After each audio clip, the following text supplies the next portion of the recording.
Welcome to Human Risk, a podcast dedicated to the understanding of human behaviour as a risk. Here's your host, Christian Hunt. Hello and welcome back to the Human Risk podcast. On this episode, I'm exploring the idea of trust. It's a word we all intuitively understand that plays a significant part in our interactions with other people. If we trust someone, we're more likely to engage with them. If we don't, we might try to avoid engaging with them, or we'll expend extra effort in keeping an eye on what they're up to. And there are lots of businesses with trust in the name. But what makes a person or organisation trustworthy? Does it matter as much as we might think? And what does the presence or absence of trust actually do to us? My guest, Hilary Sutcliffe, has been exploring trust for a number of years, so she's perfectly placed to answer these questions and a whole lot more. Hilary is the director of Society Inside, a not-for-profit that supports responsible innovation. She's also the founder of TIG Tech, a group that promotes the idea of trust in governance for technology companies. Before we get into the episode, your regular reminder that my brand new book, Humanizing Rules, Bringing Behavioral Science to Ethics and Compliance, is out early next year, and you can grab a copy as soon as it's released by pre-ordering today. There are links to that in the show notes. Please enjoy my discussion with Hilary Sutcliffe on trust. Hilary, welcome to the Human Risk podcast. Thank you very much, Christian. It's great to be here.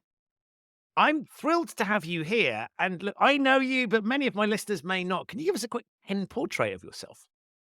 Yes. Well, I have spent a large number of years involved in corporate responsibility and ethics and innovation.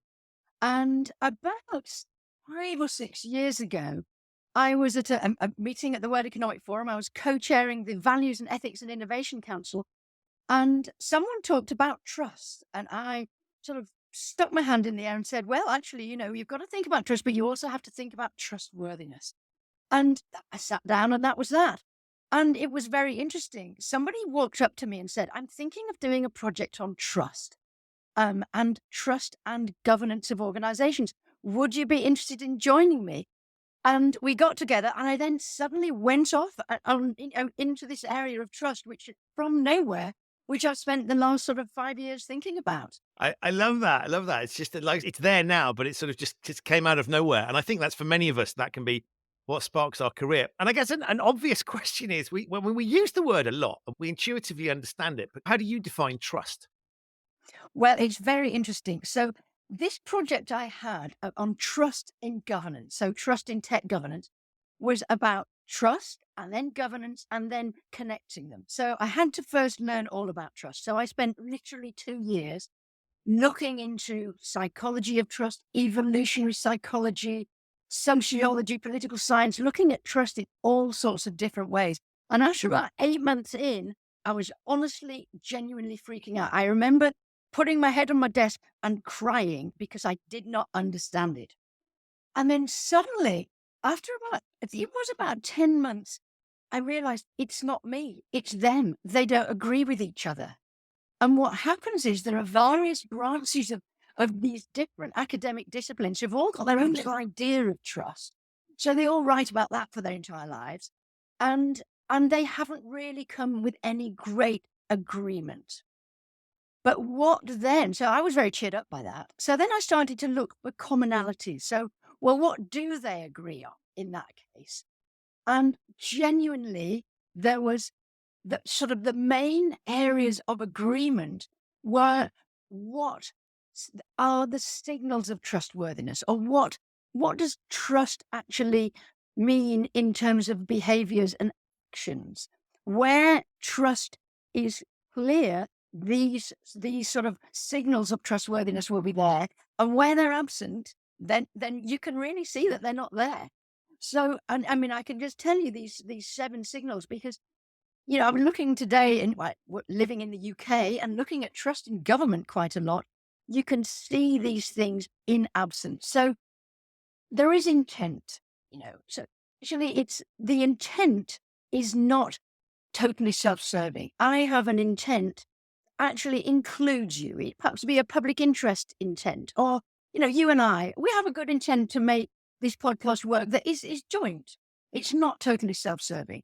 Whereas, some in politics may be rather too keen on getting re-elected or something like that. And that's their tent, never mind the public good. And then competence. So obviously we know you can have great intent. If you can't do what you're supposed to be doing, then, you're not going to earn trust. But then those are sort of the sort of starting points. What is more interesting are what probably could be called the trust values. And I was really excited in this project, thinking I'm going to bring some really new things. I'm going to find these great new trust things. And I was really slightly disappointed when they came out to be respect, integrity, fairness, openness, and inclusion, the things that we actually know. We absolutely know that these are the things that earn trust and cause distrust. And yet somehow organizations in particular just don't really do them all very well. And it's interesting, we take trust for granted in many respects. And so in some cases it's a given, and then we recognize it when it's not there. And sometimes we also instinctively say, I'm not prepared to give trust to that because for some reason I may not be able to identify. So on the one hand, I like the classification you've come up with because that says, okay, here are the factors.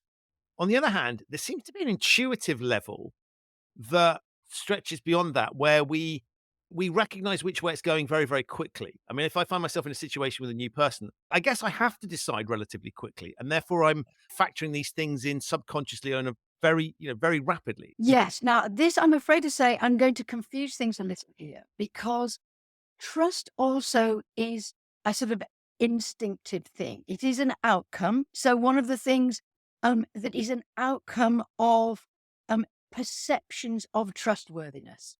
So if you're going to perceive me as trustworthy, you will be taking into consideration these factors, definitely in some ways or another. But you also have your worldview, or, so I might be some political sort of affiliation or not. And then you're adding these sort of like layers of reasons to trust and reasons to not trust instantaneously. But also then you're looking for gathering evidence of whether you were right or not by your interactions. So do they follow up? Do they do what they say they're going to do? Do they do this? Do they do that? Is it, do they actually fulfill my expectation? Because trust in a way is an expectation fulfilled. But you can have the wrong expectation, and so you distrust someone wrongly because you shouldn't have expected them to do that in the first place. So it's really actually quite complicated. But it's, certainly interpersonal trust, very much a sort of gut feel thing, really. Is this something that we? I mean, I guess it's a nurture versus nature question. Is that where I'm going now? But this clearly seems to be something we're born with, and this recognition that to get on, we need to trust other people. And I guess we see this with kids where they instinctively have a sense of whether they can trust people or not. So it feels like it's almost what you're dissecting here is basic human nature. Well, it's interesting. Yes and no.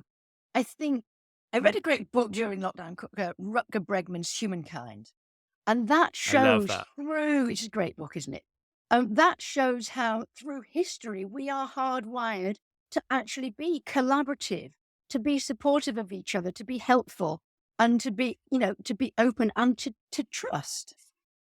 But we have been sort of battered by the various sort of slings and arrows of our expectations being dashed or our hopes and fears being fulfilled or not. And therefore, there are two types of that. So, we laugh, my husband and I laugh that he calls me relentlessly optimistic, and that's not a compliment.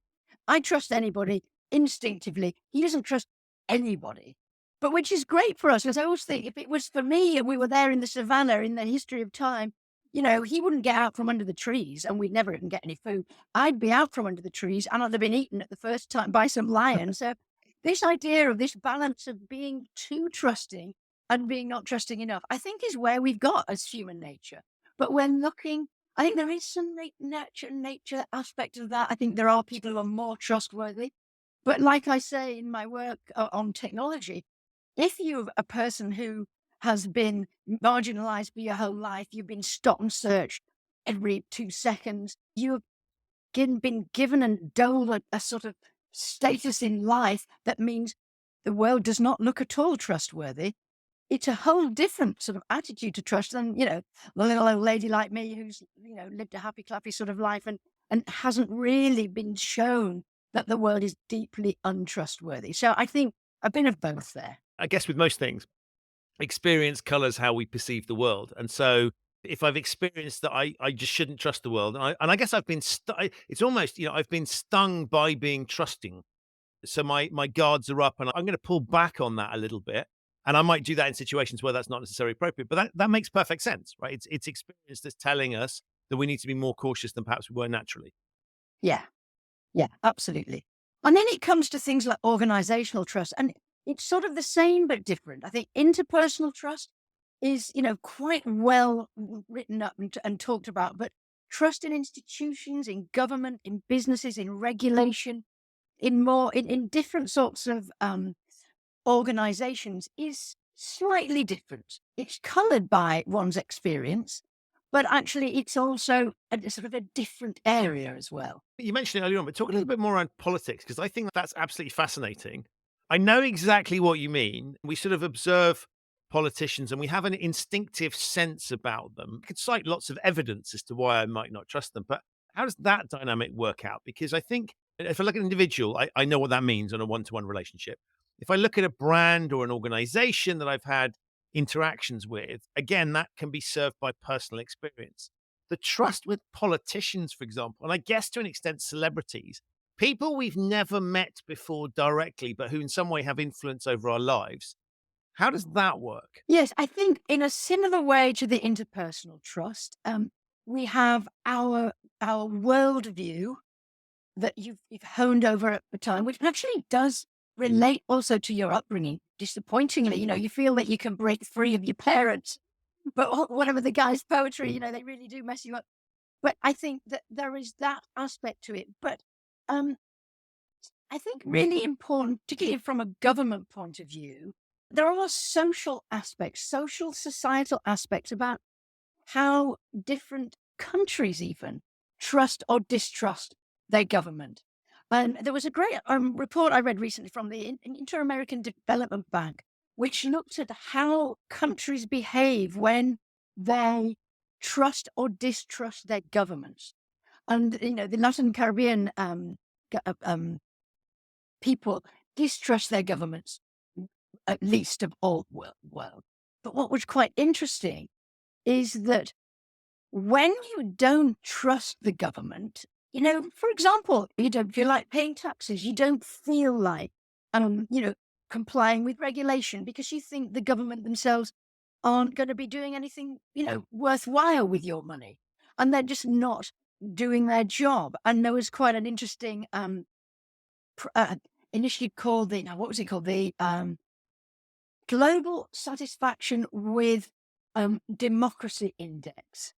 And that showed that citizens were distrusting of their governments, and politicians were not doing this from some sort of bizarre, self sort of generated reason. It's because they weren't that trustworthy. They weren't doing their job, helping, supporting public services, supporting people's health and well-being and innovation and economic prosperity. They just weren't doing a very good job at the things that we would like to trust them for.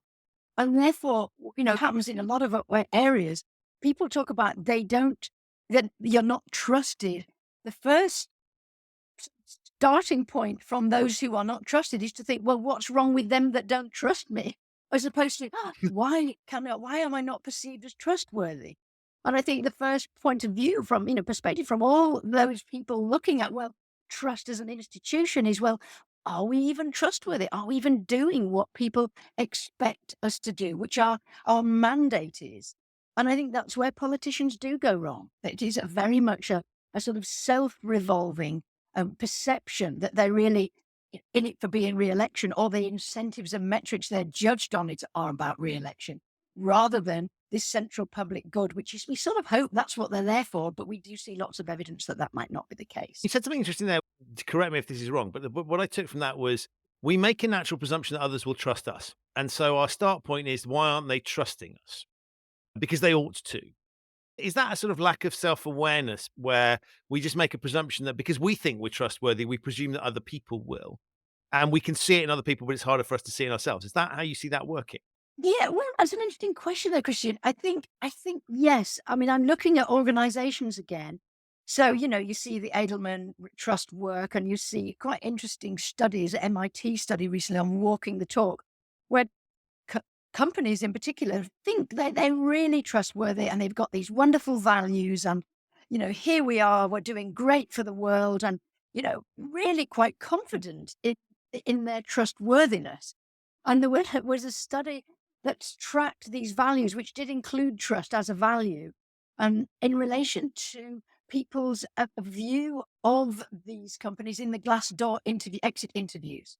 And it was reverse correlated that actually the people who espoused these values and thought they were most trustworthy actually were less likely to take action in line with those values, so less likely to be trustworthy than virtually anyone else. So, in other words, people that are making an extreme effort, so shouting about how trustworthy they are, we should be slightly wary. No, I actually don't feel that, funnily enough. So I think I sort of pose this as a concept that trust is a bit like love and happiness. The more you doggedly pursue it for its own sake, the more elusive it might become. So, if you're someone saying, love me, oh, yo, no. And we all know the pursuit of happiness doesn't result in happiness. So trust is a little bit like that. And there's a great quote from Baroness Honora O'Neill that said, everyone's talking about trust, and, wanting people to trust them. Well, the answer's quite simple. First, be trustworthy, and then provide good evidence that you are trustworthy. So the emphasis there is not on you've got to trust us because, but actually here is evidence that we are trustworthy. And then using these trust drivers, particularly the inclusion, openness, fairness, as the sort of guiding sort of values to the evidence of trustworthiness that you're looking for. For example, we I know in your feed quite a lot on LinkedIn, the whole what greenwashing, ethics washing, trust washing, that is sort of thing I'm talking about, which is people trying to say that they are, but without providing the evidence of their trustworthiness. Right. And then it falls apart very, very quickly, right? Because they may say they use these words, but we start to unpick it because we're looking at those dynamics you're talking about. Yeah, yeah, I think that's right. But I think there's another sort of uh, rope of trust that it's very, it's difficult to get, and it is lost in an instant. Now, I actually don't think that's the case. I think that trust, you can see distrust festering. You can see drop offs in distrust if you're listening, and you can rectify it before it becomes a disaster. So, in my work, I looked at trust, and people have this view of trust being black and white. You trust or you don't. And that's Right. not true. I have this thing called the trust spectrum with these little smiley faces of various smiliness, where from passionate trust, which is, like from a company point of view, for example, and real advocacy, you've got to go and buy that. This is the best thing. This is the best company, blind trust. And then you go down through your sort of active trust, passive trust. I've got a thing in the middle called resigned trust, which is like, you've got to act like you trust them, but you can't really do much about it. And then back up the other side to passionate distrust, which is I am never buying anything from those people ever again. And I am going to go out with a megaphone telling everybody how awful they are. So I looked at a sort of a relationship that I'd had, a business relationship that I'd had, where, you're taking those trust drivers, the actions associated with them. So integrity and openness and intent and competence. And you see little examples of where they didn't do that. And I was a bit disappointed, but never mind. And then they didn't do that. Oh gosh, never mind. And we're talking about how things could be and should be. And they just kept not doing the things that, we talked about that we expected to have happen. But at any point in that sort of downward trajectory down this trust spectrum, something could have happened. They could have realized, and they could have, climbed their way back up again. But actually, it got beyond that. And therefore, there really was no trust that it would be tough to get back from. but trying hard with lots of openness, integrity, effort, competence, and trust back, they could get back. And I think that's one of the things companies need to think about is organizations in general, including governments, which is seeing when you are losing trust. And instead of sort of um, blaming the people for not trusting you, you start to then do the things that are perceived and are actually trustworthy to then earn that trust back. I like the idea of it being on a sliding scale because you're right. The constant narrative is it's a sort of you just fall off a cliff and that's it, game over. And I'm delighted you said that because it always seemed to be a really negative formulation, which was, well, okay, well, if I've gone that, I might as well not bother. And therefore it became, Yes, yes, there's a point in having this scary cliff edge that, you make sure you don't go off that cliff edge. But I think if there's no path for the redemptive sinner, if there's no opportunity, that feels like a really harsh conclusion. And most things in life, they're not black and white, they're gray. And so I really like that articulation that you came up with, which basically says, one, it doesn't loss doesn't necessarily happen instantly. That can happen over time, and you can also there are opportunities to regain it. And one of the things I think is really really interesting is those warning signs that you talked about. I think people are often blind to them, and so if I think about customer service experiences that I've had, it's really silly little things that just irritate the crowd. Not feeling like you're being listened to has a disproportionate impact, even if it's a minor thing that I'm complaining about, because I endow it with significance. And so I think when you talk about these indicators, I think it's really interesting. And the sliding scale, I think it's interesting because what that suggests is if we were more alert to these things, particularly organizations, often where there's not joined up, we may have different interactions with different parts of businesses, and yet we'll talk to one people as our customer service relationship person, and they may not think holistically about their relationship with us. They're very small things that can irritate us. And to your point, I think it's interesting to say if organizations were a bit more alive to this and paying more attention, you'd be spotting these things happening and we'd have much better experiences as a result. But they don't. And in many respects for organizations, the reason I think the cliff edge might exist is because they've missed all of these small leading points. And so we've got to somewhere massive, which may feel like a surprise to the company, but it is not a surprise to the individual experiencing it. absolutely that. I mean, absolutely that. There's some things I was reading as part of this. The environmental, the European Environment Agency did a project where they identified all the big problems that have happened in the environment. And we look at things like um, the nuclear disasters, in fact, virtually anything that you can think of. And the warning signs were there. So I say often that the biggest and most important finding of my trust work is the importance of taking seriously the opinion of somebody whose opinion you don't remotely value, because they are the ones that have been telling you all this time. They've been telling you, and you've got your fingers in your ear, no, no, no, no, no, because you don't reckon them. You don't think that they've got anything to contribute to you. You don't think that their opinion actually matters. But that sort of information is gold dust. It should be treasured. I mean, we know this from ethics, don't we? That actually feedback information is gold, and we should be treasuring it and using it as an early warning of problems in the future. But somehow we just don't. That is really interesting because it points towards, if I think about whistleblowing, as a powerful tool in terms of spotting things before they happen. If we think about customer complaints as an early warning indicator about things that, often it's sort of, you don't tap the people on the front line in your business who will have a really clear view as to whether customers are irritated by what you're doing. If I want to know how well is a supermarket respected, go ask the people that work at the checkout and in the stores. They'll have a much better idea than someone sitting in a boardroom pontificating, looking at reports that have been generated. I find this early warning system thing interesting because all of that points to trust as a matter of perception. And I wondered how you see that because it seems to me that we will all have a slightly different perspective on it. So something that might, for you, deem someone untrustworthy might, I'm not saying I would find it entirely acceptable, but I might have a different, a 10 out of 10 for you, a 9 out of 10 might be a 6 or 7 out of 10 for me. So it really is a matter of perception rather than reality. It's like, how do other people feel about us and how do we feel about other people?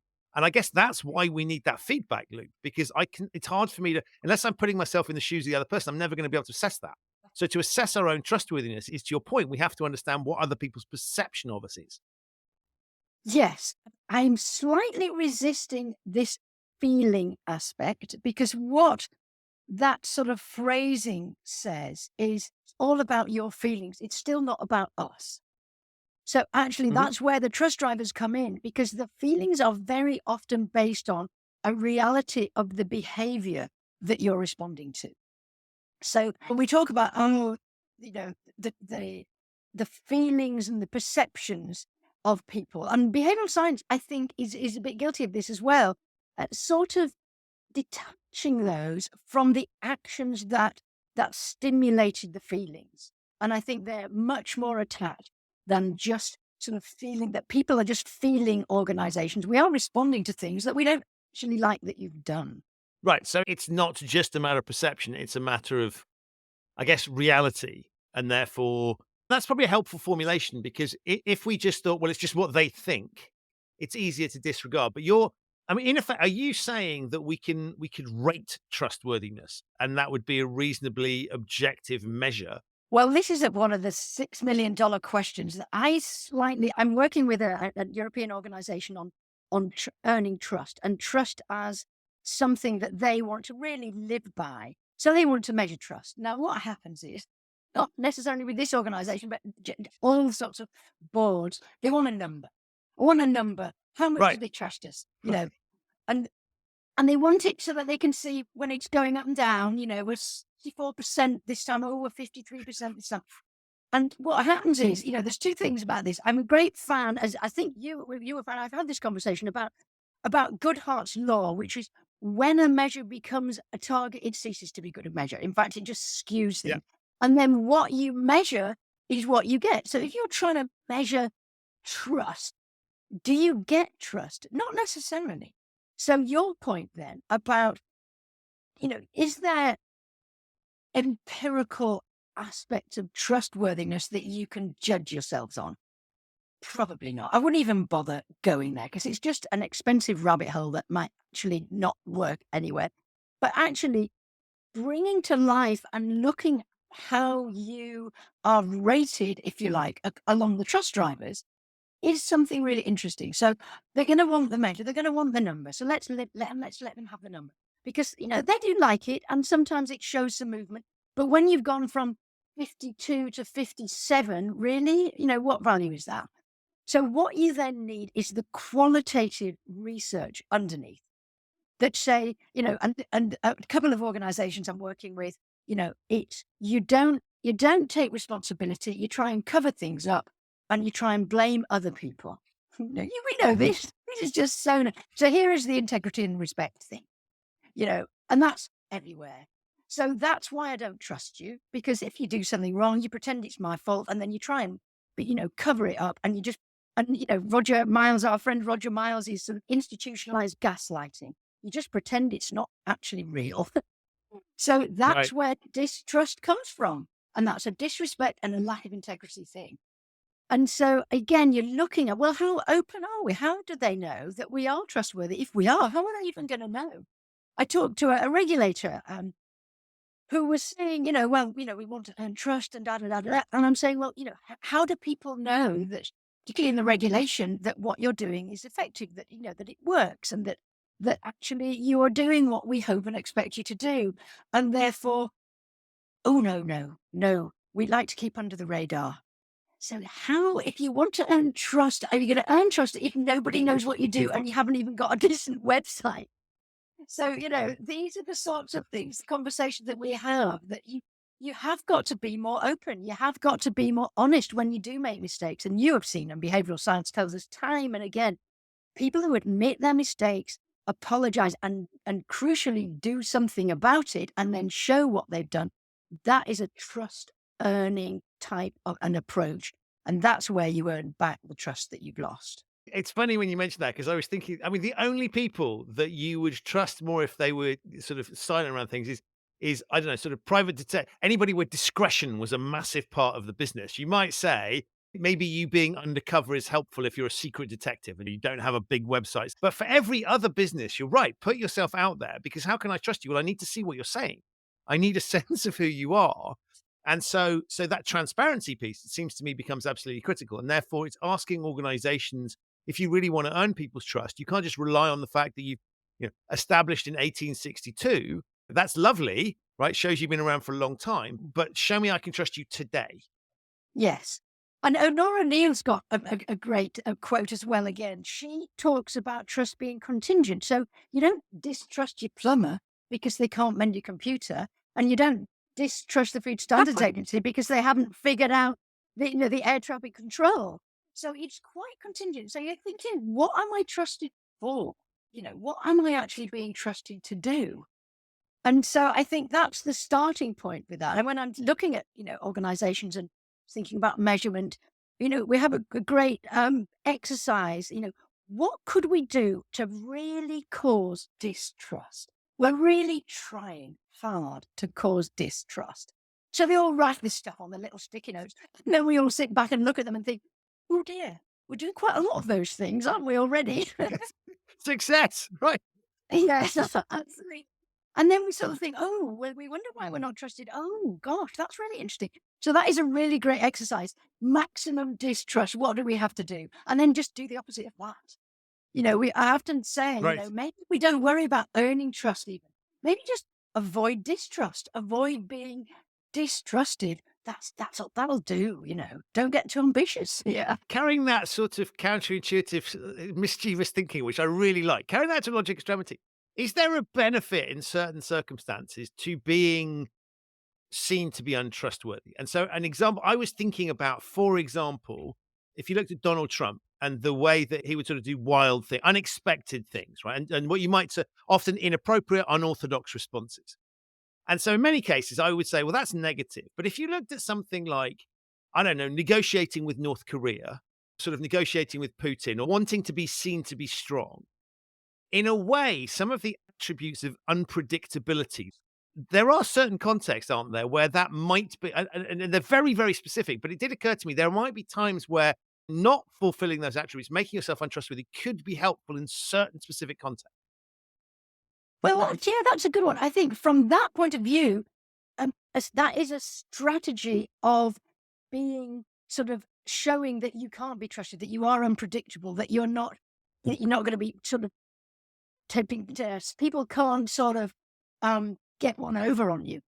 But Trump is an interesting one because he could do incredibly untrustworthy things. I mean, we are just gobsmacked daily, weren't we, with the things he could say, the things he could admit. And, most of the world in one way, particularly outside of America, would thought, just how is this even possible? How can anybody vote for him? Right. And yet, those people who were wanting to support him or wanting to kick out the other guys, they interpreted and perceived those untrustworthy sort of acts and deeds to be something that demonstrates he's, one of them, or he's kicking us, or he's the X, Y, and Z. So as you say, you can look at something and perceive something totally different from the exact same words. And I actually had a little exercise I did once where if you think about somebody that you trust, they tell you something and you think, absolutely, yeah, right. Think of somebody you don't trust and those identical words you think entirely differently about. And actually, it's a perception thing, and it's one of the complexities of trust. And my neat little trust drive is how it doesn't quite work.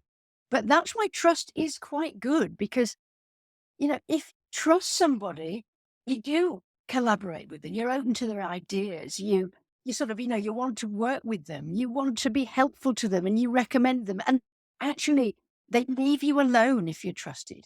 You can just get on with innovating. You can get on with doing what you're doing. If you're not trusted, they're all over you. And again, they don't want to cooperate. And actually, people who don't trust you just assume the worst. Everything about you and everything you say is automatically painted that, oh, yeah, well, they would say that, wouldn't they? And that's why trust is so important. And distrust is so bad. Because if you have got trust, you can just get on with stuff. And if you haven't got trust, it's wading through treacle of lack of cooperation, avoiding, blocking, disengaging, being unhelpful. And it really is quite different to be trusted and distrusted. I never really thought about to your point, the cognitive effort. So people I distrust, I'm going to have to think a lot harder. I'm going to have to game what they're up to. I'm going to have to watch them. If they're an employee, I'm going to have to supervise them. If they're someone I've asked to complete a task, to your point, a plumber I don't trust, I'm going to have to keep watching to make sure that he or she isn't stealing things. And so that's a huge amount of cognitive effort. So there's an interesting thing that says trust is it's a neat heuristic for back off and just let things run on autopilot because you don't need to worry and you can focus your energy somewhere else. And actually, as I think about my career, people that I haven't trusted who have been able to have an influence on my success or my work, I guess, that's exhausting. And so I'd much rather be able to switch off and just go on autopilot with that individual and expend my energy somewhere else. But you're right, it's really hard work. So there's two aspects to that. Just to be entirely contradictory again, is that when you don't trust your plumber and you're all over him and he looks you in the eye and you look him in the eye and he knows you don't trust him, he's not going to like you and he's going to think, yeah, mate, I'll just take the money, I'll just get out of here because you don't trust him, you don't respect him, and he's not going to do his best for you. So back to our little stuff on, technology, this constant surveillance. We do not trust you, so we're going to surveil you within an inch of your life. Every breath, every facial movement is, and that's because we don't trust you to do the job that we're paying you an arm and a leg to do, or not very much to do. So, being distrusting as a default, which is the corporate life, actually results in distrust and almost the opposite of what you're hoping for. In behavioral science, tells you this.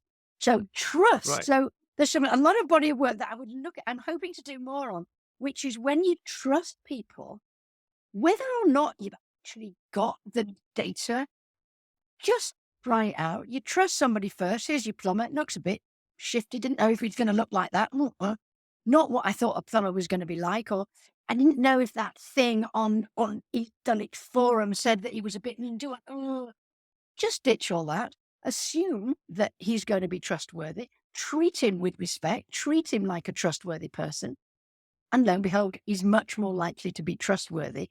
And then, in general, trusting someone first means they are more likely to be trustworthy and more likely to trust you back. And you have a much more reciprocal trust arrangement than if you start with distrust. And I love that idea of it being a self-fulfilling prophecy, right? Which is sort of, no, I don't trust you. Well, then if you carry that to its logical conclusion of supervision, you're going to end up in a situation where you can't trust them because you've created the environment where they respond in kind. And so I think that's a really interesting example of where we know it when it's happening to us, right? We don't like it when someone's staring over our shoulder, keeping an eye. Even if a stranger looks at you for a little bit too long, that's like, what is going on there? And yet, you're right. The natural instinct of many organizations, and we've seen it with this hideous software that you talk about, but we also see it in the way, some managers are responding to the sort of post-COVID working environment. We must have everybody in the office. And it's not driven by how can we be more efficient and what's the purpose? We're getting together in the office to do things it's like, I want to be able to see what you're doing. So I'll tolerate a bit of this other stuff, but I'm going to get you in where I can see what you're up to. And that we know that in other contexts, that if people did that to us, it'd be like, what are you doing? I'd get out of that situation if I could. And so I think it's fascinating when you talk about that because it is so obvious to another context. And yet in a working environment that happens, it's more prevalent than one might like to think. Absolutely. And I just, how you went, once you start to look for things, you find them, obviously. So I am finding that in so many ways. But one of the other aspects is another hobby horse I have, which is this thing that we've decided as a society to try and make people act more like machines and machines act like people. So it's bizarre that we want to make people into machine-like operatives so that we can, do something and then they do exactly the thing that we want, like a machine would. And lo and behold, people are not machines. And lo and behold, that does not work. But suddenly here we are, we were in a week where we've just had this chat GPT software. You can write wonderful things with the press of a button. And we're wanting the machines to be like people. And so there's thinking, can we not have the machines do the machiney stuff really well? And the people do the peoply stuff really well. And we work together in a more of a collaborative way. It's so obvious, and yet you're right. We're falling into this fascinating trap. And I wondered, sometimes I think back to that intuitively understanding trust. And maybe we don't think enough about what it involves, which is a great business opportunity for you. But I think it's so fundamentally important, and yet it's been forgotten that it sort of sits as a kind of, well, it's there. I roughly understand the concept, but I don't know, we'll manage it by the means. So in the case of employer employee, we'll use our rights as an employer to monitor what our employees up to, and we'll kind of won't think too hard about the trust thing. We don't elevate it enough to be significant. And so to your point around technology, we're designing technology without thinking the implications through. It kind of sits there as something we understand. And yet probably we ought to have more of an understanding and a greater prioritization of it.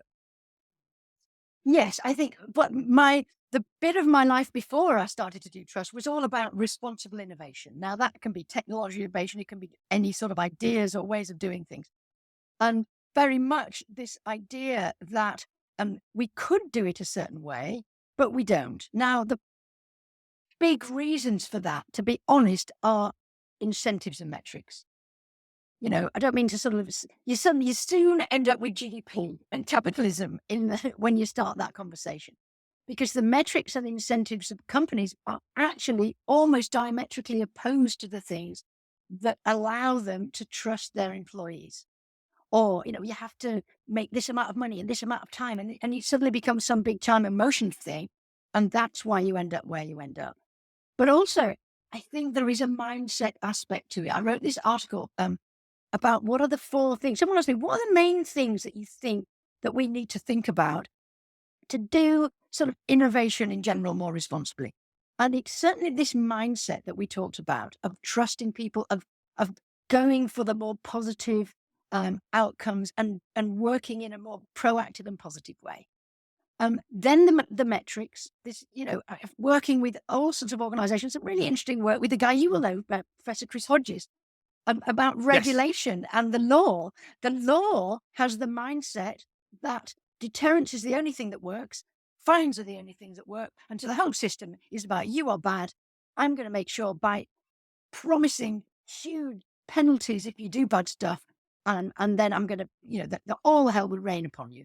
And lo and behold, that is the single worst way to train people to good behavior. So the whole of the system is rigged in a very bizarre way based on distrust first as a concept. And I think also, you can't help that. If GDP is all about growth and growth is all about X, Y, and Z, and people assuming it's all about tech and it's all about X, non-human, this is your area, obviously, non-human things, then this is what you get. And then also the distance was my last one, in that actually part of the issue and the problem of you, as you have said, is that people are so distant from, the implications of what they're doing, from looking the person in the eye that they are actually sort of surveilling and being more human, more connected, more sort of, we're all in this together. It's all very much us and them, employer, employee. But that's the system. I feel like it's the system that's doing that as much as the nature of human nature. And it's interesting you mentioned technology, and I'm fascinated by the work that you do there. We've touched on that a little bit. But one of the things I think is really interesting is, on the one hand, you're absolutely right. If I think about sort of negative things that machines allow us to do, all sorts of crime where you wouldn't want to rob someone, but you'll engage in cybercrime because it's invisible, it's easy to do, it's distancing ourselves from the act. And so there's lots of things in the digital world where we're losing that human touch. And so I can completely see the dynamics that you're talking about and we see it on social media, people saying things that they wouldn't dream of saying to someone's face, but for some reason, that encourages that. On the other hand, if I look at the sort of the truth serum of Google or the way people interact with bots, there is something about the fact that we are also prepared to be much more honest. So if I want to use a search engine, the way I get the best results out of Google is to tell the truth. And so I might search for things that I would never tell another human being. It's the classic thing where, people go to the doctor with an embarrassing ailment. They pretend they're there for something else. They go talk about their elbow. And then on the way out, oh, I've got this funny rash. Can you just have a look at that? And that was the reason they went. Whereas if they were Googling it, they would put the rash, and you've got to be very specific to get the right results. So I'm interested in this balance because on the one hand, we trust tech Why? And GPS, slavishly following a GPS unit driving into a river. Well, it's lots of examples. So we slavishly trust tech on the one hand in ways that it's like good and bad. On the other hand, it also leads to opposite thing. What are your overriding thoughts here? Because it seems a really mixed bag of really good and really bad. Absolutely. Really good. I'm doing this sort of little pamphlet at the moment called Innovation is Society in the Making.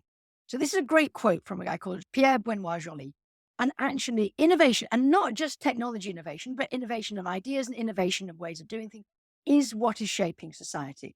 But I've got this book in front of me, actually, which someone wanted to see this morning, Robert Winston, Bad Ideas, An Arresting History of Our Invention. Everything from the enclosure of the commons onwards, has been both good and bad. And so innovation, Right. including ideas, will also have winners and losers. And that is one of those facts of innovation. However, we would hope that by now, because the enclosure of the commons was a long time ago, we might have actually thought through the implications of the things we do so that we could minimize the negative and maximize the positive. And that's what this concept of responsible innovation is like in terms of technologies. But actually, where we run into problems, again, looking at the tech, looking at the chat GPT, is that it's a blooming great idea, but we just think we could do this, we could do that, we could do that. Wow. And you sort of slightly manufacture some positive, beneficial things that might come out of it, slightly ignore the downside, and never even think for 1 minute of big downstream issues. I have sympathy there with the Airbnb guys. They're renting out some blow-up mattresses, for goodness sake. 5 years later, they're a threat to global tourism. You're allowed to have not thought through that, in advance. And so I think there are things with technologies where you really can anticipate, what some of the harms may be. Anybody doing AI now, this is a no-no. You can't pretend you don't know.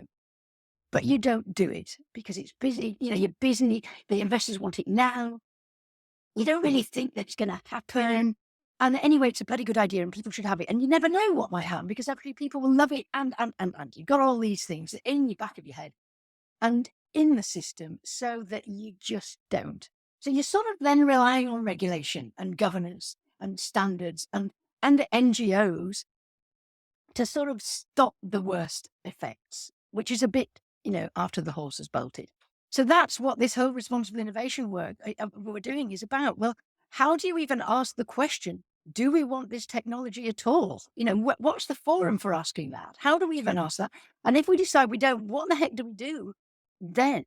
So I just happened to see this morning or yesterday that New Zealand has said, no, we don't want any cigarettes. You won't be able to smoke in New Zealand from 5 years' time and a certain age. We have so much more power to be prescriptive than we think. And I did some fantastic work with some lovely people called the European Centre for Not-for-Profit Law. And we're looking at AI, a human rights impact assessment.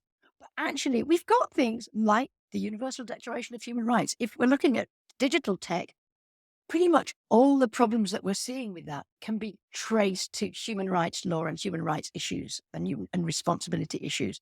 So we're not lacking in frameworks to start to make the judgments about what we want and what we don't want. It's just really, really hard to do, especially in the context of growth and GDP and elections and finance and capital and shareholders. And it is very hard. It strikes me all of this is neatly summarized, but I'm going to mangle this. But there's the start of Jurassic Park where you've got the Jeff Goldblum character who says your scientists were so preoccupied as to whether they could, they didn't stop to think whether they should. I've probably misquoted, but you get the rough idea. And I think that's fascinating when you talk about it because there is this sort of, I didn't mean it to do that. And I find it interesting, even if you look at Facebook and look at Zuckerberg's very early comments. For some reason, people are giving me all this information about themselves, he said, very early on. And that was, for me, it was an early warning sign, which is there's something weird going on here. And yet you're discounting all of the responsibilities that come with that. And you're not questioning whether that's not potentially going to unleash some things because you believe you're on a mission or you're greedy or whatever it happens to be. And so I think it's lovely when you talk about it and say, actually, we know all this stuff and we need to do something about it. I guess the counter argument to that is if I put my conspiracy theory hat on, I tend not to have them, but let's imagine I did. I put my tinfoil hat on. And I say, but Hilary, you're talking about state control over everything. And I don't trust the government. And therefore, I don't like what you're talking about because you're evil. You're trying to control us and tell us what to do with your 5G COVID vaccine, blah, blah, blah, blah, blah, blah, blah. You respond to that? Yeah, well, that's interesting because sometimes they are. So that's, sometimes that's not a stupid suggestion because you are. I think that I'm going to revisit actually a 2011 blog I did on irresponsible innovation. Because everyone says, that's just irresponsible. How should it be allowed? So I was thinking, well, let's have a look at these irresponsible innovations and just see what they are. So we looked at them: subprime mortgages, opioid, da da da da.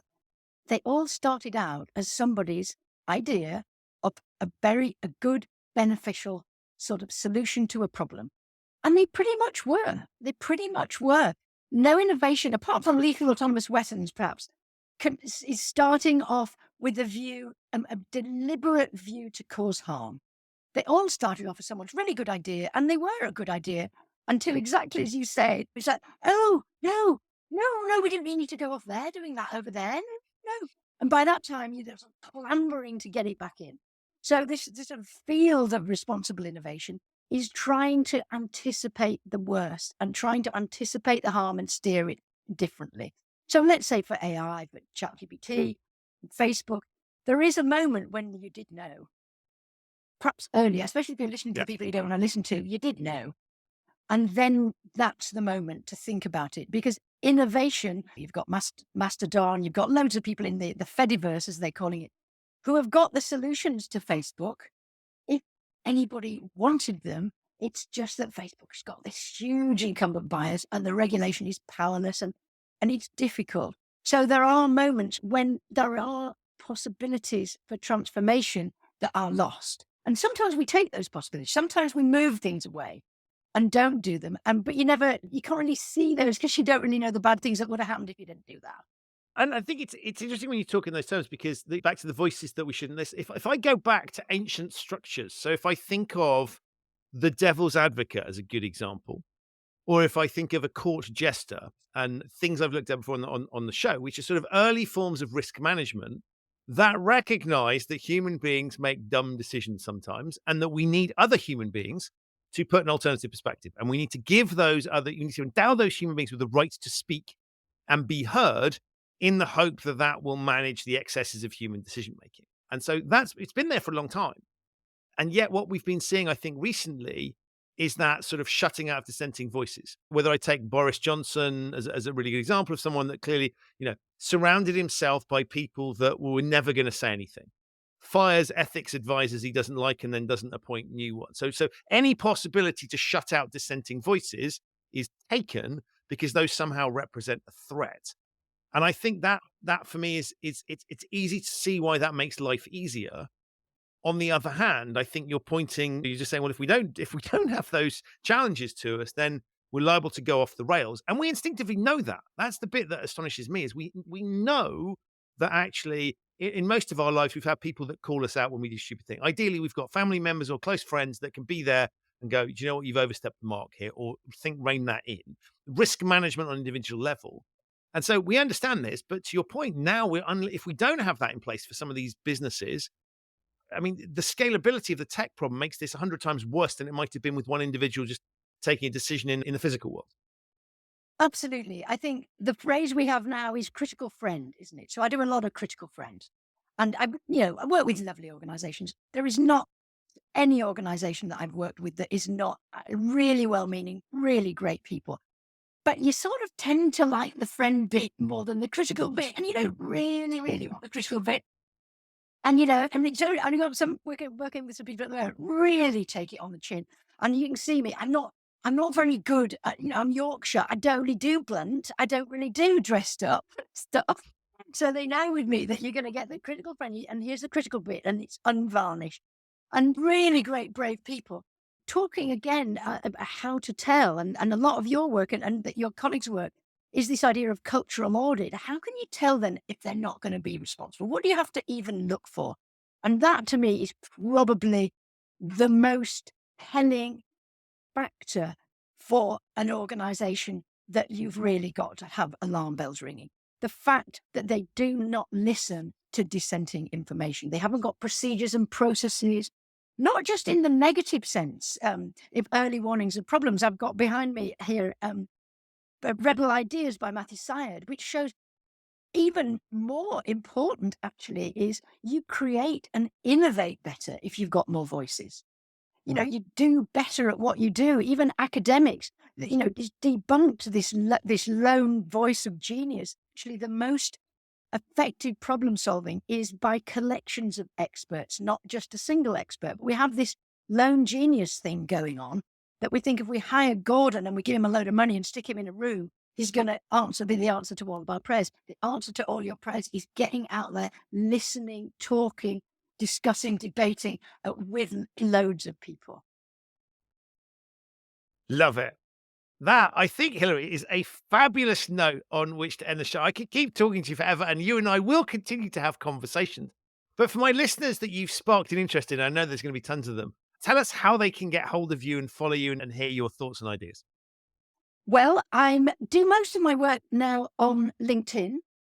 I've just joined Mastodon and I'm hanging around Twitter, but I think LinkedIn is where I do most. Have a look at my website, which is societyinside.com. And I've got a YouTube channel with 10-second videos, 10-minute videos on the trust stuff. And actually, the trust drivers, how the trust is earned and how it's lost, distilled into quite small bites, trust bites, I've called them. So please do visit there. And my email is hilary@societyinside.com. Send me an email. I'd love to talk with anybody. Fantastic. Well, for those people who aren't scribbling fast enough or typing fast enough, I'll put links to all of those things and the other things that you referenced in the show notes. And I know you've got some very exciting projects coming up, Hilary, so I'll be sure to keep my audience abreast of those as and when those come live. But in the meantime, thank you so much, one, for all you do. The other place you will find Hilary on a regular basis is the FT Letters page, where she's a prolific contributor of letters, and they're always highly entertaining, making very sharp points. Always love seeing when that happens. So keep going on that, because I think it's holding power to account, which is very, very powerful. But we will, I'm sure, keep talking, Hilary. Your ideas are fascinating. I think the idea of trust is something that I've realized in our discussions. It's there, but we don't really think about it. And perhaps we should think about it a bit more. So you've given me great things to think about. You've given my audience great things. Thank you so much for being an amazing guest on the show and for all the work you do. Thank you very much, Christian. It was so fun. I've enjoyed it so much. Thank you very much. I listen to all of your podcasts virtually, I think, and I enjoy every single one of them. So I'm so honored to actually be one there. You've been a fabulous guest. Thank you. So that's it for this episode of the Human Risk Podcast. My enormous thanks to Hilary for appearing and to you for listening. To find out more about Hilary, her work on trust, Society Inside, her not-for-profit, and TIG Tech, the group that promotes the idea of trust in governance for technology companies, have a look in the show notes. There are links to those things there, plus links to some of the things that we talked about in the episode. If this is your first time listening to the Human Risk Podcast, welcome wherever you've been. You can subscribe wherever you get your quality audio content. It's available on all of the major podcasting platforms. I'll be back with another episode of this show very soon. But in the meantime, don't forget to get hold of your copy of Humanizing Rules, Bringing Behavioral Science to Ethics and Compliance, my new book that's out next year. Stay safe, have a lovely pre-holiday season, and thank you so much for listening.